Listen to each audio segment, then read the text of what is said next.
Seguindo o capítulo 6 de Efésios, nós vemos que ele é separado em 1, 2, 3, 4 partes. Na verdade, a quarta parte é a saudação, é o encerramento, mas 3 partes. Nós vimos que no capítulo anterior, capítulo 5, ele trata sobre os deveres do casamento, mas na verdade, você vai ver que ele fala que ele usa o exemplo do casamento, o casamento como referência do relacionamento de Cristo e a igreja. Está comigo? Não é isso? Ele pega o que ele tinha do melhor exemplo, de algo mais puro, de mais íntimo que é o casamento, para ilustrar o relacionamento de Cristo e a igreja. Então, ele dizendo o seguinte: o casamento de vocês tem que ser o reflexo do relacionamento de Cristo e a igreja. Na verdade, aí ele vai expandir agora para quê? Relacionamento de pais e filhos. Depois ele vai falar do relacionamento de servos e senhores. Algumas palavras escravos e senhores, mas na verdade aqui é como se fossem funcionários e patrões. Né? E aí no final, na última parte, ele vai dizer, que eu sei que é a parte que muita gente gosta e é a que mais conhece, é a que mais foca, que é a armadura de Deus. Que é estar revestido da armadura de Deus. Mas você tem que entender que todo o livro de Efésios, ele está interligado. Você não pode pegar coisas isoladas. Assim como o Evangelho, você tem que abraçar o Evangelho todo, e não apenas o que te agrade. Ou você quer o Evangelho todo, ou você não quer nada. Deus não está reparticionando o Evangelho. Deus não particiona o Evangelho e bota numa prateleira e fala: pega o que te interessa. É o seguinte: pega o pacote todo ou não pega nada. Amém? Aí ele vai dizer aqui: vós filhos, cadê os filhos aqui? Todos nós somos filhos de alguém, lógico. Mas vós filhos, sede obedientes a vossos pais no Senhor, porque isto é justo. Honra teu pai e a tua mãe. Aqui, deixa eu te falar, não é honra teu pai e tua mãe se eles forem crentes. Honrem teu pai e tua mãe se eles merecem, ou se eles te tratam bem ou mal, ou se eles só se tratam bem. Honra teu pai e tua mãe só se ele for um cara muito bem sucedido. Aqui não estipula, está dizendo: honra quem te gerou. Honra quem ele usou para te trazer à terra. Honra quem ele usou para te colocar aqui, aonde você está hoje, andando, vestindo, trabalhando. Honra teu pai e tua mãe. Quem quer viver muito? Gente, tem muita gente mentirosa aí com a mão baixa. Quer morrer hoje? Te garanto que ninguém quer. Mas esse é o primeiro mandamento com promessa. Primeiro mandamento com promessa. Olha a promessa: honra teu pai e tua mãe, que é o primeiro mandamento com promessa, para que te vá bem e vivas muito tempo sobre a terra. Honra teu pai e tua mãe para que tudo te vá bem e vivas muito tempo sobre a terra. E vós, pais, não provoqueis a ira a vossos filhos, mas criai-os na doutrina e admoestação do Senhor. Que tipo de geração é a nossa de hoje? É uma geração submissa?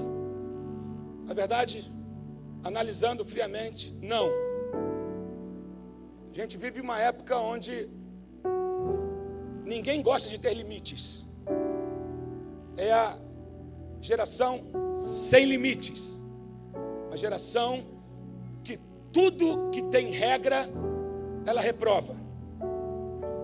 Tudo que tem algo a ser cumprido, uma norma a ser cumprida, não querem cumprir na faculdade, não querem cumprir em casa, não querem cumprir no trabalho. É como se fosse uma geração da época dos juízes, que não tem rei em Israel, e cada um fazia o que parecia reto aos seus próprios olhos. Mas eu quero falar uma coisa: os pais precisam acordar. Eu vou falar aqui, eu sou seu pastor e estou com o microfone na mão. Se você quisesse falar, achei que está com o microfone na mão. O microfone está na minha mão, então você vai ter que ouvir. Quem estabelece os limites para os filhos é você, pai. Quem ensina o filho a honrar o pai é o pai e a mãe. E digo mais, pais. Há uma carência de paternidade. E os homens precisam aprender a ser homens. E não apenas terceirizar para a mãe a educação do filho. O pai tem que ser o primeiro a dar o exemplo. Quando o pai ora, o filho ora.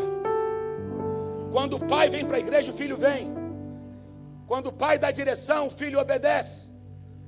Pais, vocês estão sendo vistos. Vocês estão sendo vistos.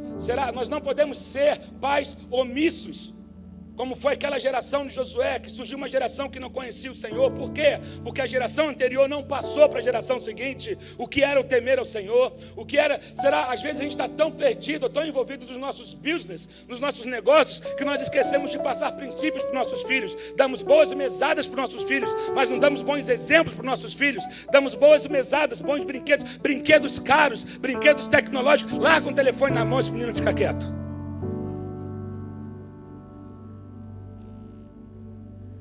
Não é verdade? Ei, às vezes a palavra mais libertadora para o teu filho é o não. Às vezes a palavra que vai fazer o teu filho se tornar gente, homem ou mulher, é saber ouvir não. Não também é resposta. E o não tem a ver com porque... tem gente que se esconde atrás. Porque eu não tive, então vou dar para o meu filho. Calma. Seu filho precisa entender que as coisas custam. Seu filho precisa entender que as coisas não caem do céu. Seu filho precisa entender que as coisas precisam ser conquistadas. Então, filhos, você que é filho aqui, adolescente, jovem, aprenda a obedecer ao seu pai e sua mãe. Ainda que você não concorde. Aqui Paulo vai trazendo e tudo tem a ver, queridos, com, se você buscar um pouquinho atrás sobre o ser cheio do Espírito Santo. Quando você é cheio do Espírito Santo, quando você se enche do Espírito Santo, você não tem dificuldade em se submeter ao seu marido, nem o marido à esposa, porque lembra que eu falei que a submissão é mútua? Deus estava explicando aqui em relação à submissão, é uma submissão mútua, porque no versículo anterior ele fala sobre sujeitar uns aos outros. Antes dele falar da mulher ser submissa ao marido, primeiro ele já tinha falado, sujeitem-se uns aos outros, submetam-se uns aos outros. Então a submissão é mútua, mas isso tudo só é possível a partir de uma vida cheia do Espírito Santo de Deus. Quem tem uma vida cheia do Espírito Santo de Deus, ele não tem dificuldade em obedecer liderança, em respeitar pai e mãe, em cumprir, em aceitar as regras.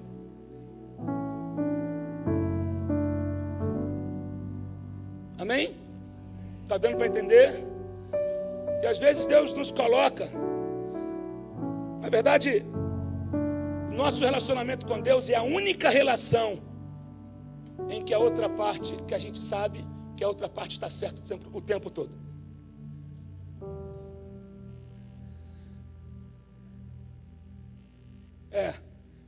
A nossa relação com Deus é a única relação em que sabemos que a outra parte está certa o tempo todo. Por quê? Em Deus não há falha. Deus não é bipolar. Deus não pensa uma coisa hoje, outra amanhã, e depois ele muda. Hoje ele está de bem humor, amanhã ele está de mau humor. Ou ele acorda mal-humorado e fala, hoje eu vou acabar com fulano porque eu estou mal-humorado. Porque às vezes o pai é assim, está mal-humorado e quer descontar no filho. Deus não é bipolar. Então ele está sempre certo. Então por isso que a gente precisa ter ele como referência. E se a gente seguir o que está escrito na palavra, a gente vai evitar muita encrenca na nossa vida.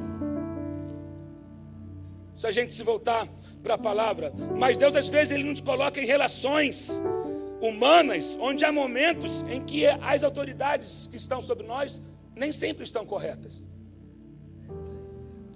Mas você tem que se submeter. Mas nisso tudo, até naquilo que às vezes você sabe que não está correto, e você passa por aquela fase, Deus está tratando você. Deus está ensinando você um princípio. Você não concorda com tudo que o teu patrão manda você fazer. Você não concorda. A gente não concorda com tudo que o governo estabelece como lei, como regra. Tem coisas que a gente sabe que são injustas. Tem coisas. Só que é o seguinte: não adianta. Eu tenho que aprender a me submeter. Eu chego, a gente vai viajar e passa, né, tem certos procedimentos em aeroportos que são terríveis, que é constrangedor. Você apita, ou então você foi sorteado aleatoriamente e você começa a ser visto como um homem-bomba, como alguém. Um dia eu estava passando no aeroporto, estava sem nada, assim, estava de camisa, desse jeito que eu costumo andar, e sem nada, sem cinto, sem nada. Eu passo e pé. Falei, caramba, não, o senhor foi sorteado aleatoriamente, a máquina sorteia, a gente tem que revirar você todo. Eu gostei daquilo, e a Fernanda sempre fala, Emerson, se controla. Porque tem coisas que mexem comigo. Às vezes eu acho um absurdo, mas eu tenho que ser, eu falei, eles estão certos, porque eles sabem porque eles estão fazendo isso. Eu não vou mudar esse protocolo. A minha raiva não vai mudar aquilo. O ficar de mim. Aliás, se eu ficar de muita marra ali, é capaz de eu sair algemado. Eu já vi nego sair algemado de dentro de avião, porque brigou com a aeromoça, desrespeitou a aeromoça. O senhor não vai fazer? Então, Polícia Federal, por favor, pode embarcar aqui que tem um senhor que está. Eu estava indo agora para Israel e de repente, da minha cadeira, tinha acabado de jantar, dormi, tinha ainda 8 horas de voo pela frente, quando o comandante fala assim: senhoras e senhores, afivelem seus cintos, ninguém se levante da sua cadeira, porque tem um passageiro com um comportamento inconveniente e a tripulação vai precisar agir. Pegaram o cara começou a mexer com a aeromoça, comportamento inadequado, deram um Valium na veia do cara e algemaram ele. Ele viajou 5 horas algemado. Quando chegou em Paris, ele saiu do voo algemado. Passou uma vergonha. Misturou bebida com remédio, com um monte de coisa. Perdeu o controle. Não vos embriagueis com vinho, onde há contenda, onde há dissolução. O vinho faz as pessoas passar vergonha. Perde a consciência. Agora o Espírito Santo te faz ter a consciência do que é certo e do que é errado. Mas estou falando tudo que alguns protocolos que eu tenho que me submeter, ainda que eu não concorde. Relacionado ao reino de Deus, não é a minha vontade que predomina, é a vontade dele, eu sou submisso a ele, é reino tem rei. E no reino não há democracia. Eu acho que eu sou meio a favor de monarquia. A democracia atrapalha demais. Todo mundo quer dar palpite. Todo mundo quer dizer o que pensa. E ninguém chega a lugar nenhum. Se Moisés fosse por esse caminho, o povo estava até hoje rodando no deserto. Vamos fazer uma assembleia para decidir o que vai acontecer. Quando tem um rei, chega e fala, é assim que vai ser? Pronto, e está acabado. Pronto, resolve, todo mundo cala a boca. Gostou ou não gostou? Engole. Por isso que o reino de Deus é reino. E então, Paulo começa a falar sobre essa submissão, sobre os filhos serem obedientes. Obediência é diferente de submissão. Obediência envolve reconhecimento da autoridade. O filho precisa reconhecer a autoridade do pai. Agora, pai, isso aqui, lembra que é sempre um contrabalanço. É um equilíbrio. É um equilíbrio. O respeito de um filho para o pai, ele é intrínseco. A criança vai crescendo, ela sabe quem é o pai dela. Ela tem que respeitar, ela respeita porque é pai. Mas o respeitar porque é pai não significa que ele é amigo do pai. Porque pai, você precisa conquistar a amizade do seu filho. Não adianta encher o pulmão e dizer, me obedece porque sou teu pai. Exercer esse tipo de autoridade é a parte mais fácil que você pode fazer. Agora, quando você conquista a amizade do seu filho, ele vai ter prazer em te confessar coisas, em te dar a primeira notícia, em ligar para você quando algo acontece. Sabe por quê? Ele te vê como amigo. Nosso exemplo, Deus disse, já não vos chamo servo, mas eu te chamo amigo. Já não te chamo servo, te chamo amigo. Então essa é a nossa referência. Conquiste a amizade do seu filho. Quando você conquista a amizade do seu filho, você não vai ter dificuldade que ele se submeta a você, que ele obedeça a você. A gente não pode falar dos outros sem a gente falar da gente. Eu já falei isso aqui várias vezes. Eu casei com 21 anos. Eu comecei a tocar fora com 16. Com 16 anos eu já gravava, já viajava para um monte de lugar. Mas eu tinha hora para chegar em casa. A não ser quando eu estava viajando e não ia voltar para casa aquele dia. Namorando a Fernanda, eu tinha hora para chegar em casa. Eu tinha que estar em casa 10 horas da noite. E nem chave de casa eu tinha. E quando dava 10h05, se eu não chegasse, aquele bendito do tal do Teletrim tocava na minha cintura. Quem teve esse negócio? Não tinha celular naquela época, querido. Era pager. E minha mãe mandava mensagem. Dava 10h07, ligar para casa urgente. Onde você está? Ligar para casa. E ela falava, enquanto você estiver debaixo do meu teto, as regras são as minhas. A gente vive numa geração onde os filhos, alguns filhos estão mandando nos pais. Um dia no Barra Shopping eu vi um moleque de 13 anos falar com a mãe. Eu falei, se fosse meu filho, botando o dedo na cara da mãe. Que a mãe disse que não podia comprar um negócio para ele botando o dedo na cara da mãe, que não sei o que, um moleque, porque as crianças hoje estão tudo avantajadas, 13 anos desse tamanho, a mãe, e falando, me deu...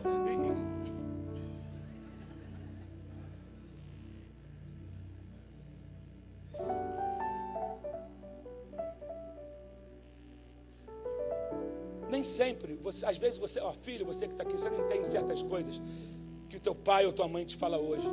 Certos limites que teu pai e tua mãe te impõem hoje. Mas quando você for pai e mãe, você vai entender. Eu sei que você ouve isso o tempo todo, mas eu não estou aqui para te contar nenhuma revelação nova, nenhum negócio que desceu, um raio que desceu do céu e ardeu o nervo da espinha que eu estou te falando. Não, tem nada disso. Estou falando coisas que você está cansado de ouvir, mas que você não pratica. Obedecer é melhor do que sacrificar. Então, esse é um princípio que precisa ser adquirido por nós que somos cheios do Espírito Santo, que queremos fazer parte dessa igreja que o Senhor Jesus quer que nós sejamos. Onde filhos obedecem os pais, onde os filhos respeitam autoridades, respeitam os mais velhos. A gente estava falando isso, quando morava no morro, se via alguma vizinha passando, alguma senhora passando com sacola de compra, a gente parava de jogar bola para ajudar a levar a sacola. Tu entra hoje em metrô, tem Zé Mané sentado e idoso em pé. E o bobão não levanta para dar lugar. Ei, você é nascido de novo. Você é nascido de novo. Respeita os mais velhos. Honra aqueles que vieram antes de você. Eu sou old school, querido. Eu sou vintage. Eu acredito na criação à moda antiga. Não vem comigo com o pós-modernismo não, que vai se dar mal. Eu não sou politicamente correto e nem faço parte da galera do pós-modernismo. Eu creio na raiz.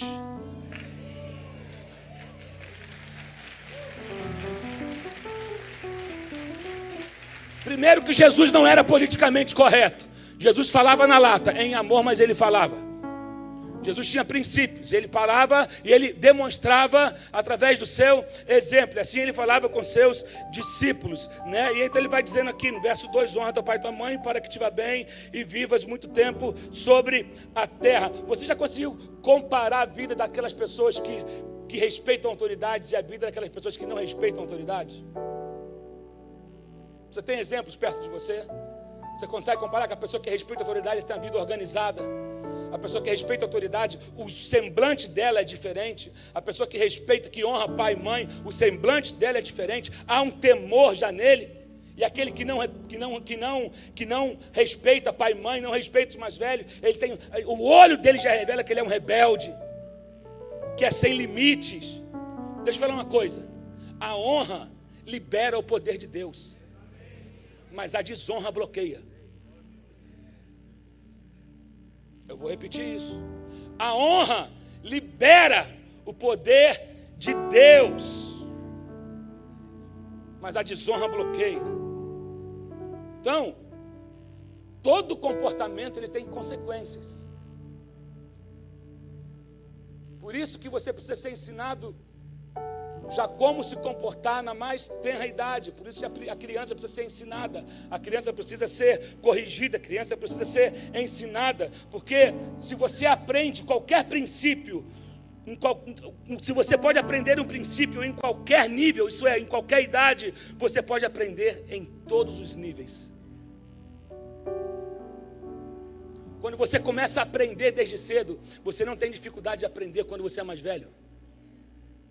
Quando você consegue aprender os princípios em coisas básicas, você não tem dificuldade de aprender quando as coisas vão tomando outro valor. Por exemplo, quer ver? Se você consegue aprender a dizimar R$1, você não vai ter dificuldade de dizimar R$10.000. Porque você foi ensinado desde cedo o princípio do dízimo. Pai, você ensina o seu filho a entregar o dízimo da mesada que ele recebe? Ah, mas eu já dizimei do meu salário. Não, seu filho recebeu, ensina ele a entregar o dízimo. Ensina ele a entregar o dízimo. Porque começa de casa. Dou a mesada de Isaac, eu falo, separa o seu dízimo. Por quê? Ele ainda não tem salário, ele ainda não trabalha, ele recebe do que eu dou. Não importa, o meu dinheiro eu entreguei o dízimo, mas eu estou entregando uma parte como pai a ele. Então é a parte dele. Então ele tem que entregar o dízimo da parte que ele recebeu. Isso é princípio. Que aí quando seu filho tiver o seu próprio emprego, ele não vai ter dificuldade nenhuma em dizimar, em entregar o dízimo na casa do Senhor, porque ele foi ensinado. Meu Deus, princípio.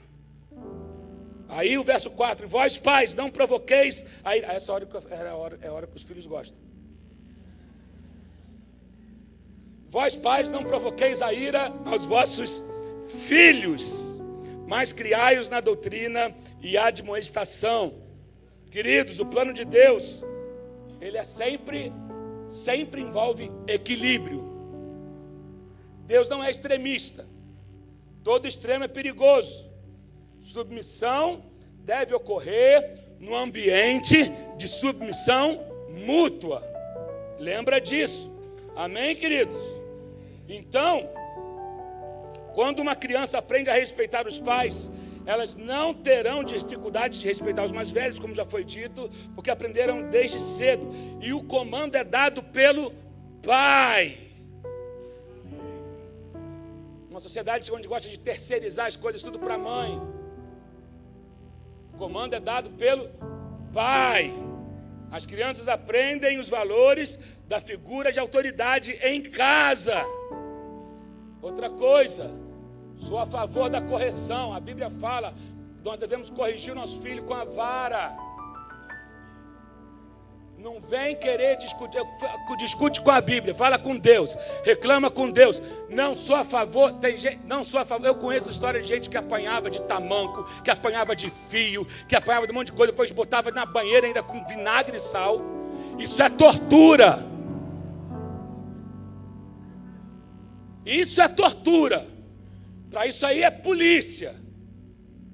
Agora, corrigir o menino com umas chineladas no traseiro, de vez em quando, querido, nunca mais vai desobedecer. Vai ter limite. Numa geração onde filho está batendo em pai, é porque não foi corrigido na época que tinha que ser. Agora, tem um ditado judeu que diz o seguinte: abrace com a direita e corrija com a esquerda. Você não entendeu. Abrace com a direita e corrija com a esquerda, porque na Bíblia a mão direita é a mão da força e a esquerda é mais fraca. Então ele está dizendo: abrace com muita força, mas corrija com leveza.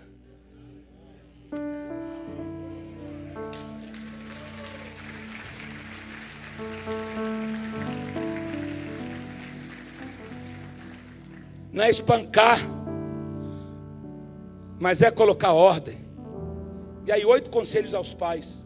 Isso aqui eu aprendi, esses 8 conselhos eu aprendi com o pastor Gesiel Gomes, que ele diz o seguinte: esconda seus filhos em casa como Joquebede, orientem seus filhos como Eunice, levem seus filhos para a casa do Senhor como Ana, evitem matar os filhos como Atalia. Tem pais que matam os filhos com palavras. Você não vai ser nada na vida, você não presta, você é um miserável, para que eu fui ter você? Tem gente que ouviu isso. Você não vai ser ninguém na vida, não vai dar em nada. Não mate os seus filhos. Criem seus filhos em disciplina, como recomenda Paulo. Instruam seus filhos, como recomendou Salomão. Não sejam parciais como Jacó, e não sejam descuidados como Eli. Eli perdeu o sacerdócio e toda a sua descendência, porque ele não repreendeu os seus filhos. Deus falou para ele: eu estou cancelando a promessa sobre a tua vida. Olha que coisa séria. Eu estou removendo. Por isso que eu falo, ter promessa não é suficiente. Tem gente que se gaba dizendo que tem promessa. Todo o povo que saiu do Egito tinha promessa, e todos eles ficaram espalhados pelo deserto, mortos. Então, esse negócio de quem tem uma promessa não morre, morre. Porque a promessa é condicionada à obediência. Quer alcançar a promessa? Seja obediente. Cumpra os princípios. Posso ouvir um amém aqui? Meu Deus do céu. Deus falou com Eli: porque você honra mais os seus filhos do que a mim, eu estou removendo você do sacerdócio, e eu vou achar alguém que ame a minha presença. E ele já tinha preparado Samuel, que era uma criança, que Ana levou ao templo. E Samuel ouviu a Deus, mas o profeta, o sacerdote velho, não ouvia mais, porque o sacerdote velho ouvia os filhos. O sacerdote velho era dominado pelo que os filhos faziam. O sacerdote, querido, deixa eu falar uma coisa. Não se iluda que é suficiente somente ter os seus filhos no hall de membros de uma igreja. Porque tem filho que é membro de igreja, mas acaba o culto, vai para a boate, vai para rodinhas que não edificam em nada, vai para o adultério, vai para a mentira, vai para o engano, vai para drogas, mas é membro da igreja. É o secularismo dentro da igreja. Isso que Deus repreendeu em Eli. Não adianta, seus filhos dirigem culto, mas estão se prostituindo. Seus filhos dirigem culto, dirigem a congregação, mas traça tudo que é garotinha dentro da igreja. Seus filhos estão aí, mas estão roubando as ofertas que é do templo. Seus filhos estão aí, mas não respeitam a minha presença. Seus filhos estão aí, e o azeite há muito tempo não é reposto, e a luz está quase acabando, mas eu não deixo a luz. Antes que a luz se acabe, eu vou levantar alguém. Tudo porque um pai não repreendeu os filhos. Não é suficiente ser filho de pastor, ser neto de pastor, ter parente que ora, ter tudo. Não é suficiente apenas trazer. Tem que ensinar, tem que dizer, tem que chamar o certo de certo e o errado de errado. Não é o YouTube que vai dizer o que é certo, não é a Globo que vai dizer o que é certo, não é a televisão que vai dizer o que é certo, não é as mídias sociais que vão dizer o que é certo. É o que a palavra diz que é certo. O que está certo está aqui. Não tem outro evangelho, não tem outra mensagem, não tem. Tem gente que fica indo atrás de revelação nova, mas despreza essa revelação aqui.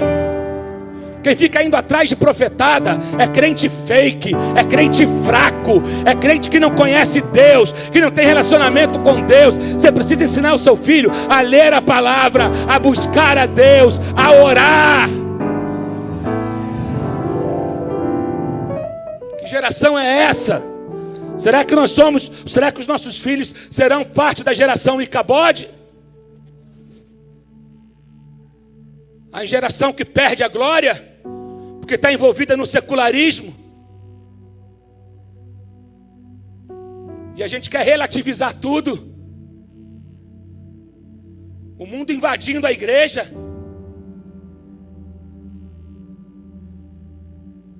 Temos que nos levantar e não negociar os princípios da palavra. E custe o que custar.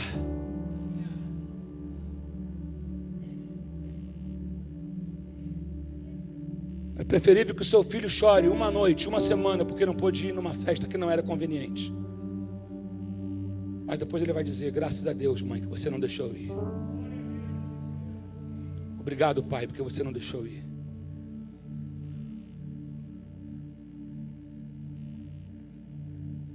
Amém? Aí depois ele vai seguindo dizer, verso 5: vós servos obedecei. Gente, 10 para meio-dia.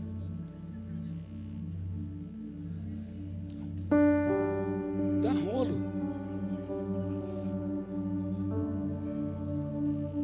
Vós servos obedecei a vossos senhores. Eu vou dizer aqui: vós funcionários obedecei a vossos patrões, segundo a carne, com temor e tremor, na sinceridade de vosso coração, como a Cristo, não servindo à vista como para agradar aos homens, mas como servos de Cristo, fazendo de coração a vontade de Deus.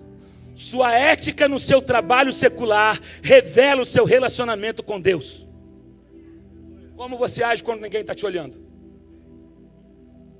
Como você age quando você tem que bater o ponto, ou assinar uma folha, ou fechar um contrato, ou sem ninguém estar te olhando?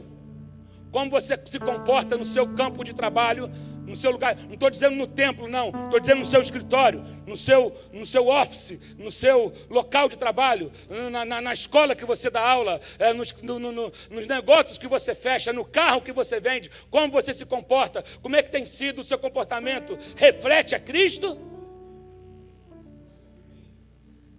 Ou você é aquele que bota uns juros além do mais para poder ter um lucro maior?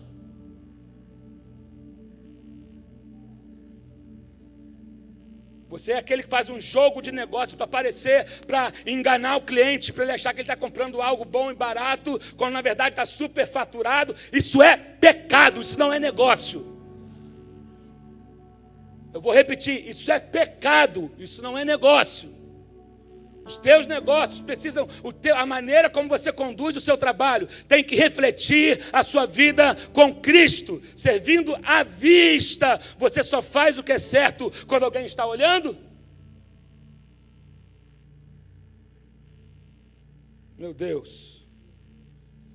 Aí verso 7 e 8: servindo de boa vontade, como ao Senhor, e não como aos homens, sabendo que cada um receberá do Senhor todo o bem que fizer, seja servo, seja livre. Nós somos recompensados pelo Senhor, não necessariamente pela pessoa ou lugar em que investimos no seu reino. Fazemos todo o nosso trabalho para Ele. A tua profissão tem que estar a serviço dEle. A arte que você faz tem que estar a serviço dEle. Tudo que você tem empreendido tem que estar à disposição dEle, porque é para o reino dEle. Para de esperar pelos outros para ser recompensado pelo que você faz. Desde que a recompensa vem do alto, mas não negocie a tua integridade no altar da popularidade. Não negocie os teus princípios.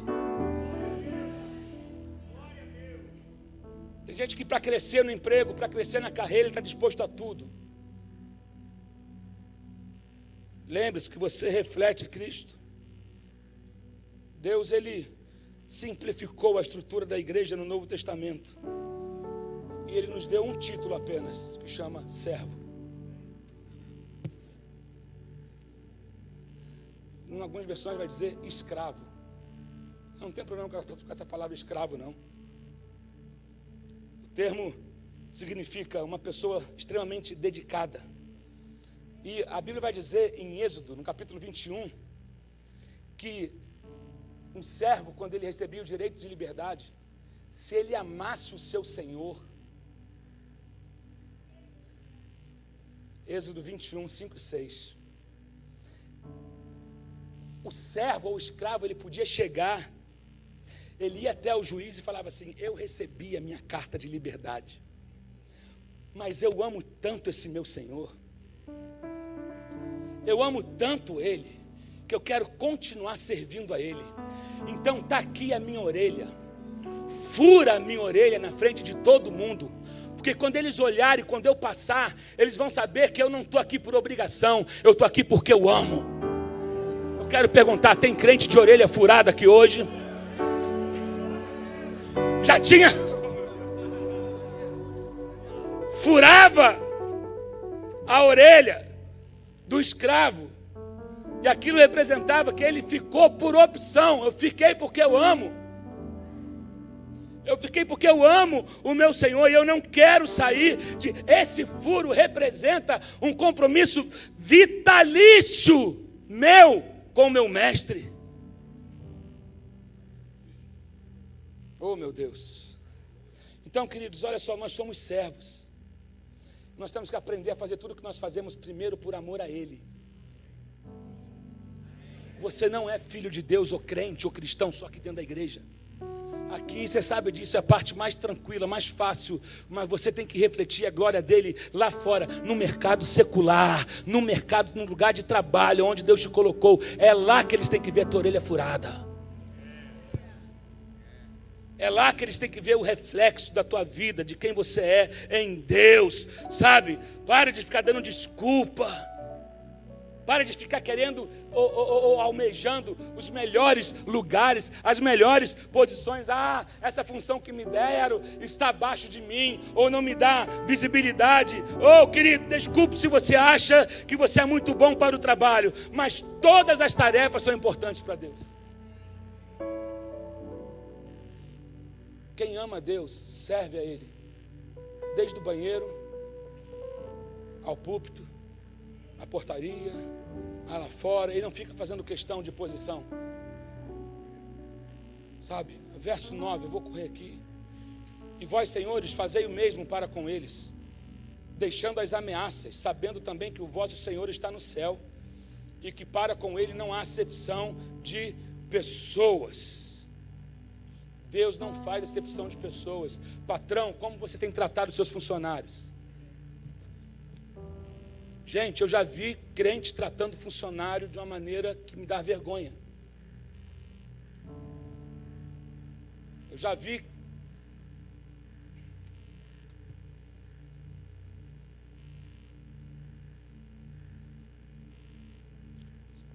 pessoas cristãs, que se dizem cristãs, humilhando funcionários. Isso não reflete a Cristo.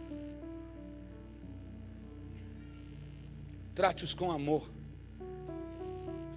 E você, funcionário, honre o lugar aonde você, o lugar de onde vem o teu sustento, que entra o feijão e o arroz na sua casa. Uma vez eu estava no aeroporto esperando a Fernanda.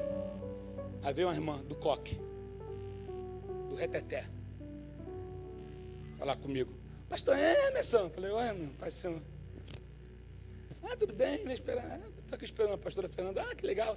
Eu estou aqui, vim aqui pegar meu patrão, só graça. Pastor, meu patrão, só graça. Aquele homem é do demônio. Que irmão começou a falar mal do emprego, mal da pessoa, mal do homem. E foi me dando uma indignação. Eu perguntei, falei, querida, é de lá que você tira o teu sustento? É, mas ele homem tem um encosto nele. Eu falei, justamente é de você que ele precisa, para você orar por ele. Mas eu pensei comigo, do jeito que ela está, querido, o cara não deve querer ver crente nem na curva. Porque tem gente que mais atrapalha do que ajuda. Às vezes, querida, a gente precisa do diabo para atrapalhar, não.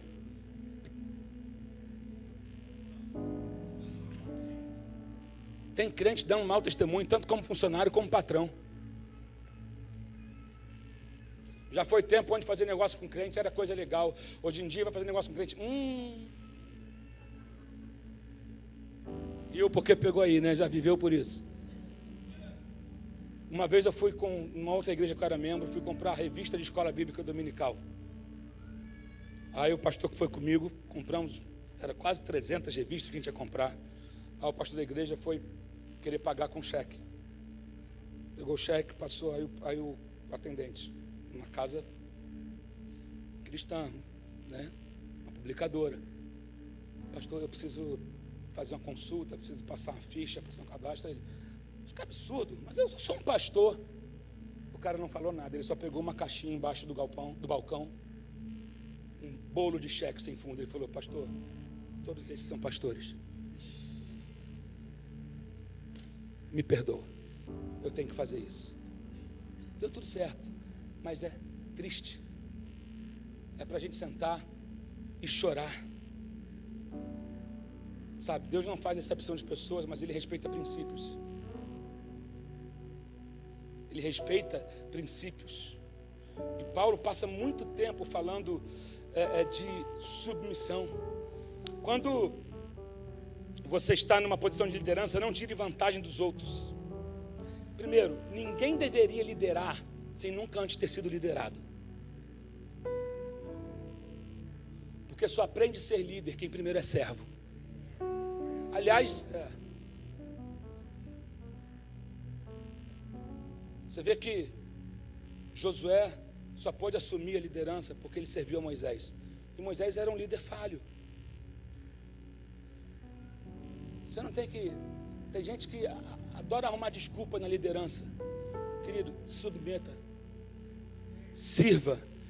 Porque Deus está olhando o teu coração. Tem muito Eliseu querendo derrubar Elias antes da hora. Tem Eliseu andando com Elias, querendo tirar Elias do campo. Tem Eliseu orando para Elias morrer, porque ele quer o lugar de Elias. Nunca vai ter. Deus levanta outro, mas você não assume. Sabe por quê? Deus honra princípios. Deus valoriza princípios. Sirva sem esperar nada em troca. Sirva sabendo que está servindo ao Senhor. Sirva com coração íntegro. Sirva de maneira apaixonada por Deus. Oh, meu Deus. Jesus. Paulo gasta esse tempo falando de submissão para ele. E ele usa muita comparação também em alguns lugares de militares, da gente ser como um exército, porque soldado não tem problema. Para Timóteo ele fala sobre isso, que a gente deve ser como soldado, porque soldado não tem problema, soldado tem que submeter. Temos aqui um bombeiro, temos aqui policiais, temos aqui pessoas das Forças Armadas que sabem disso, obedece. Agora, quando um exército está unido, ele se torna implacável. Quando o exército está unido, ele vai ganhar. Quando o exército está unido, ele fecha as brechas. Meu Deus. Existem coisas que Deus vai te mostrar, até te deixar com a aguinha na boca. Mas Ele vai esperar até que você se posicione para lutar por isso. Normalmente. Meu Deus. Eu estou na hora, a hora me impede. Porque já ia entrar na parte quando ele fala: fortalecei-vos no Senhor, verso 10, e na força do seu poder. Nós devemos ser fortes. Força não é sentimento, força é posição. Força, sabe, forte, não fraco, não passivo, não indiferente, não viver se lamentando, mas forte. Agora grave essa frase aqui: a força de Deus não é comprovada pelo quanto você pode evitar, mas sim pelo quanto você pode suportar. É por aquilo que você pode suportar. A igreja brasileira não sabe o que é sofrimento. Eu vou repetir: a igreja brasileira não sabe o que é sofrimento. Por isso que entrou num processo de letargia, num processo de inércia. A igreja brasileira precisa se voltar para Jesus. A igreja brasileira precisa voltar para os fundamentos, para as raízes.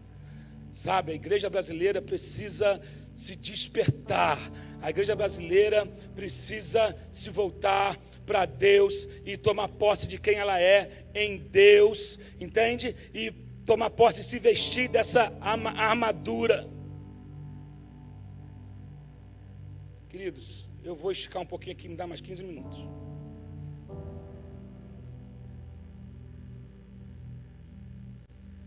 Ele vai dizer aqui, verso 11: revesti-vos de toda a armadura de Deus, para que possais estar firmes com as astutas ciladas do diabo. Porque não temos que lutar contra a carne e o sangue, mas sim contra os principados e as potestades, contra os príncipes das trevas deste século e contra as hostes espirituais da maldade nos lugares celestiais. Então, a primeira coisa que você tem que entender é que a tua luta não é com a pessoa que está sentada do teu lado.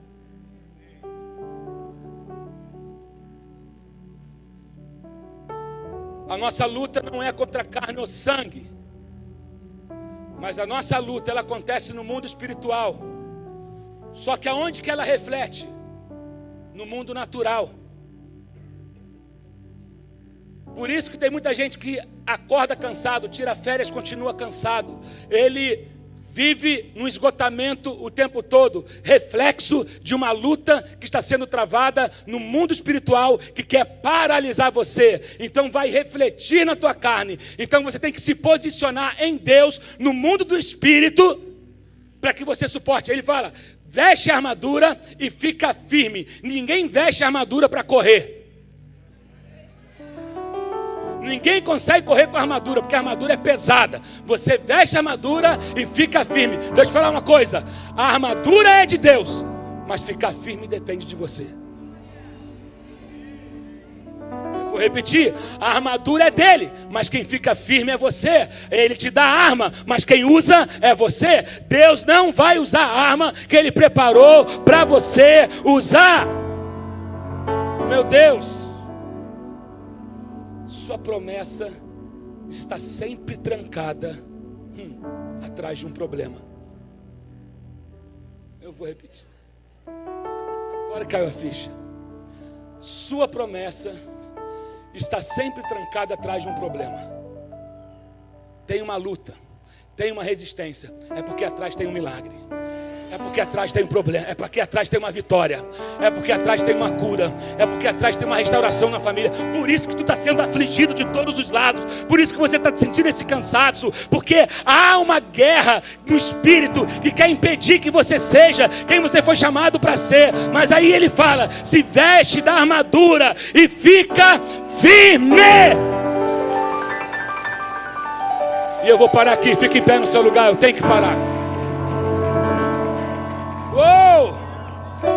E eu quero que você entenda que o mundo espiritual é mais real do que o mundo natural. O mundo espiritual é mais real do que o mundo natural. Então, deixa eu falar uma coisa aqui: não queira resolver na carne o que só joelho no chão pode resolver.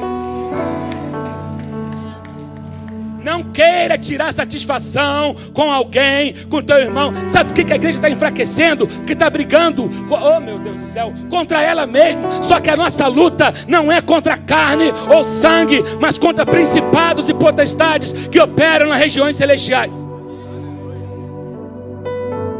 E aí na próxima semana eu vou falar sobre o que é hostes, principado, potestade, dominadores do ar.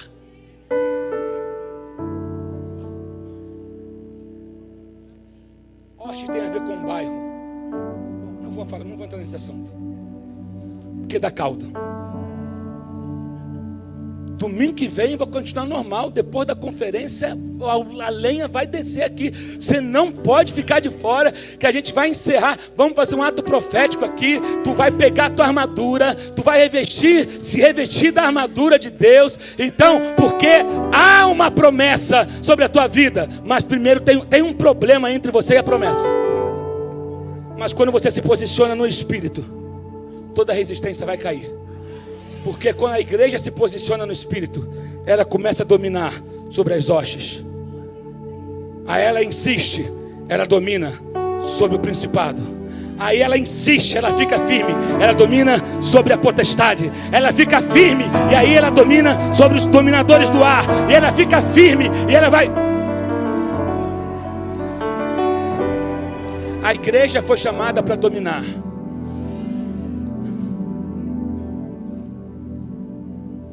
Ele vai falar: ah, meu Deus, você não pode derrotar o inimigo com armas naturais. Se você tentar fazer isso, tu vai ficar do jeito que você está, esgotado, cansado, derrotado, sem propósito, achando tudo chato, achando que a igreja não presta, nada presta, está todo mundo cansado, ninguém, eu vim para cá achando que era uma coisa, aí você não teve a consciência que há uma batalha travada no mundo espiritual, e que você não vai derrotar com técnicas de coach.